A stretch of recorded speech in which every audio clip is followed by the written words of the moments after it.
What's up, YouTubers? Back with you with another video today, and this time we're going to be doing the third decade in our look back, the 90s. Let me hear it. Woo! Yeah, when it comes to decades, everyone always talks about the 90s. Like, you cannot go one day without talking about the 90s. It's like Frozen. Wherever you go, people always talk about how good the 90s were. Like, oh my god, the 90s was an iconic decade. There were so many good movies and TV shows from that decade. There were so many memorable moments, so many good characters. And I gotta agree, the 90s is good. Probably my third favorite decade on this look back. But let's talk about why. Well, the 90s, of course, is an iconic decade. Like, let's face it, out of all the decades in the world, the 90s is the most talked about decade ever. Like, everyone always talks about all the good TV shows, specials, shorts, and movies that came out in that decade. And they're right, there were some really good products that time. Like, let's talk about TV shows. The 90s was a revolutionary time for TV shows. We had a lot of shows like DuckTales, which I know came out in the late 80s though, but I count it as a 90s show. Let me restate that. There were a lot of good 90s shows that came out, like Rugrats, Ren and Stimpy, Fresh Prince of Bel-Air, Martin, Boy Meets World, Full House, Roseanne, The Simpsons, DuckTales, Rescue Rangers, Gummy Bears, Garfield and Friends, Animaniacs, Tiny Toons, The King of Queens, That 70s Show, Everybody Loves Raymond, Sabrina the Teenage Witch, and Hey Arnold, and Doug, and Darkwing Duck, the Aladdin series, the Timon and Pumbaa, the Little Mermaid series, the 101 Dalmatians TV show, the Hercules series. There were some good TV shows in that decade. But of course, you can't talk about the 90s without the movies. There were some pretty damn good movies in the 90s. We had pretty much most of the Disney Renaissance films, with the exception of The Little Mermaid.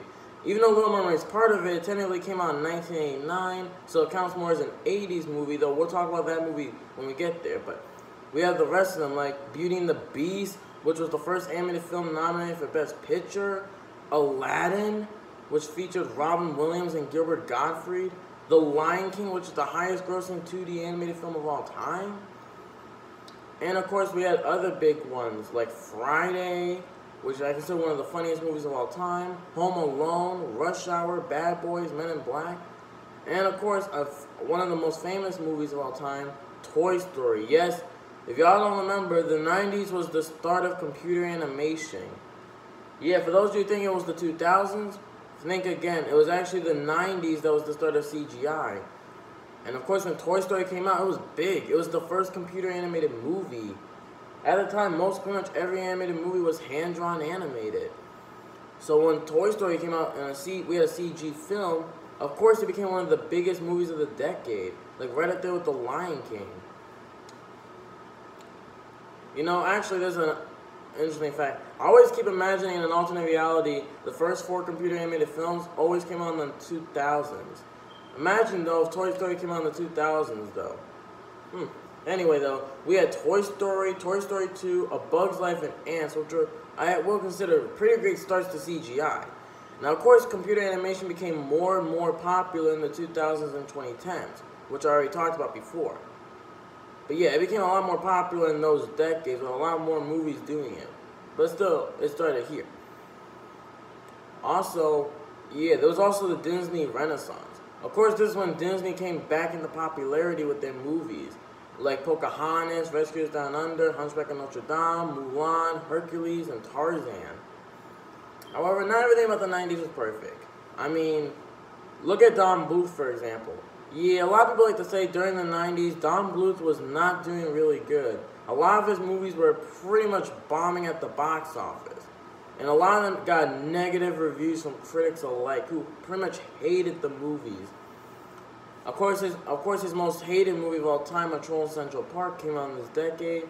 We also had Thumbelina, Pebble and the Penguin, and Rockadoodle. All those movies have been hated by critics alike. Like, yeah, a lot of those movies are considered by many to be the worst films from Don Bluth. People just downright hate on them and stuff. Now, I think I've seen Pebble and the Penguin once when I was a child, if I don't remember. but I had never seen Thumbelina, Troll in Central Park, or Rockadoodle. I might check those out another time to see how bad they are, but yeah, I've seen people like the Nostalgia Critic and Animax reviews of them, and they look pretty god-awful. Now, not everything about Don Bluth was bad in this decade. I mean, he did have Anastasia. For me, I consider Anastasia to be the only good film he had in the 90s. I actually never seen Anastasia, but I think I did once. But it's an alright movie. I consider it probably the only good film he did back in the 90s. It also looks a lot different from the other films since it was produced by Fox and stuff. And of course, his next film with Fox would be Titan A.E., which came out in the 2000s. But yeah, Anastasia was a really good movie. It had good songs, a good villain. And honestly, I felt like it was his only good movie he did back in the 90s. Look, I'm sorry, people. I don't know why I'm doing a Don Bluth rant when I'm talking about the 90s, but yeah, you get my point. Of course, now Don Bluth was good in the 80s, but we'll get to that later on. But yeah, the 90s was good. Of course, we also had the start of the Nicktoons and Cartoon Network, or Cartoons. And I just talked about the Nicktoons, but we also had Cartoon Network who started out. They had shows like Dexter's Laboratory, Johnny Bravo, Powerpuff Girls, Cow and Chicken, and Iron Weasel. Now, they did have Courage and Ed and Eddie, but I count those more as 2000 shows since they came out in 1999. Yeah, the shows, if you saw my 2000s videos, I already talked about the TV shows from 1999, since I count that more as the start of the 2000s rather than the 90s. But sometimes I do count the 1989 as the start of the 90s, although sometimes I usually consider 1987 the start, but who knows. Anyway, yeah, the 90s is an iconic decade. There were so many good movies and TV shows, like, for example, Lion King. I freaking love The Lion King. Y'all know I love The Lion King. Beauty and the Beast is a classic. Aladdin is a hilarious, hilarious movie. Toy Story is awesome. So is the sequel, and A Bug's Life, and Ants. Friday is one of the funniest movies I've ever seen. Shit. Hannah! Creep! I love the 90s. I love that movie. Rush Hour was good, especially with that song War. We also had Bad Boys and Men in Black. We also had Home Alone, which is considered by many to be one of the greatest Christmas movies of all time. We also had some good short films in this decade. We had the Roger Rabbit shorts. We had 3 new Mickey Mouse shorts that came out.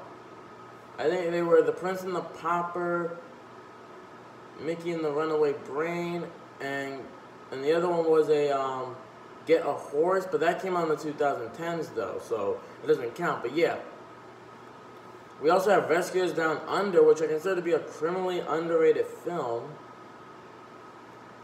I also love Pocahontas, Hunchback of Notre Dame, Hercules, Mulan, and Tarzan. Like, those movies are iconic too. Like, everyone nowadays sings the songs from Mulan.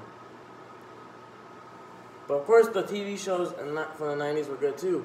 Ren and Stimpy, Rugrats, and Hey Arnold and Doug. Those are some of the most iconic television shows of all time. And what about Fresh Prince of Bel-Air, Full House, Roseanne, Family Matters, Boy Meets World, Sabrina? Those have become some of the most beloved TV shows of all time. We all remember Full House. We all remember Fresh Prince of Bel-Air. And you can't go out in the world without anyone talking about Family Matters or Roseanne or Sabrina. But yeah, they were all good decades. Shows. But yeah, that's pretty much in the 90s. Of course, there was also the products and toys and some controversy in this time period too. And some deaths, I think. There was some famous celebrity deaths. One of them, I think, was Sterling Holloway, who was the original voice of Winnie the Pooh from the Winnie the Pooh movie, Many Adventures, Kaa from the Jungle Book, Cheshire Cat from Alice in Wonderland. He was also the narrator in Peter and the Wolf from the movie Make Mine Music. And of course, he was also the voice of Flower when he was an adult in Bambi. Yeah, he sadly passed away in the 90s. Another person who passed away in the 90s was Red Fox, a.k.a. Fred Sanford from Sanford & Son and Sanford. Of course, I love Sanford & Son, but I'll talk about that in my 70s look back. But yeah, he sadly passed away in the 90s, like in 1990, almost 30 years ago. May he rest in peace. May they both rest in peace. But yeah, we did have some celebrity deaths. Yeah, you can't have a decade without some famous celebrities passing away. But yeah. Anyway, yeah, that's pretty much the 90s, people. Now, I really do love the 90s. It's a good decade. I mean, I love the 2000s a little more, but the 90s was a really good decade. My favorite TV show from the 90s would definitely have to be The Simpsons. Yeah, if you don't know me, I love The Simpsons. And, of course, it was on the 90s, so I definitely love The Simpsons. Oh, and there was 2 other shows from the 90s. I mean, 3. Pokemon, King of the Hill, and South Park. And of course, I freaking love King of the Hill and South Park, and I love Pokemon, but especially South Park. That's one of the funniest shows I've ever seen. There was also that South Park movie and the Beavis and Butthead movie, and Beavis and Butthead in general, and stuff, which I'd rather talk about, and the Rugrats movie, and a Goofy movie, and the DuckTales movie, and Batman Mask of the Phantasm. Oh yeah, speaking of Batman, this is when we also had Batman Forever and the dreaded Batman and Robin. I've never seen those movies, but I heard they are really, really bad. Like, really bad. But yeah, I might see them sometime soon to see how bad they are. But anyway, yeah, that's pretty much my 90s look back. Now, later on this week, I will be doing a look back at the 1980s, because I'm a fan of the 1980s. There were a lot of good movies from that decade and stuff, so we will be looking at the 1980s and stuff, so prepare for that. So anyway, yeah, and then of course after that will be the 70s and the 60s, then the 50s, then the 40s, then the 30s, and then the 20s, and that will be it for my decade look back. But anyway, thanks for watching, folks, and see you later.